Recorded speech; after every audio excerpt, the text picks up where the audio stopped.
Ukrainian President Volodymyr Zelenskyy and special envoys from the U.S. are headed to Türkiye for peace talks with Russia. However, the Kremlin remains silent on whether President Vladimir Putin will be taking part in the talks himself. Seung-jae has more. Ukrainian President Volodymyr Zelenskyy left for Ankara on Tuesday in hopes of getting a ceasefire agreement with Moscow.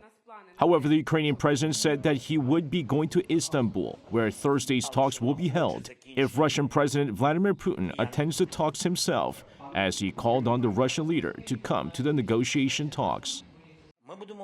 We will wait for the meeting with Putin in Türkiye.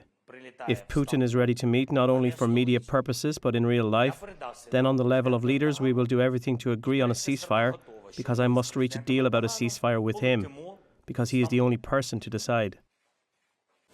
Over on the U.S. side, U.S. Secretary of State Marco Rubio will be headed to Istanbul, along with the U.S. Special Envoys for the Middle East and Ukraine, Steve Witkoff and Keith Kellogg.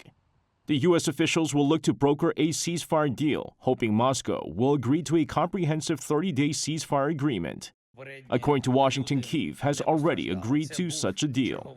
While Russian officials will be taking part in the negotiation talks in Istanbul, the Kremlin has remained silent on who's going to represent their side at the talks. According to Kremlin spokesperson Dmitry Peskov, Russia is continuing its preparations for the upcoming talks, but remain tight-lipped on whether its leader will be traveling to Türkiye as well. The U.S., Russia, and Ukraine will meet in Istanbul on Thursday to discuss a ceasefire for the over 3-year-long war. Seung-jae, 아리랑뉴스.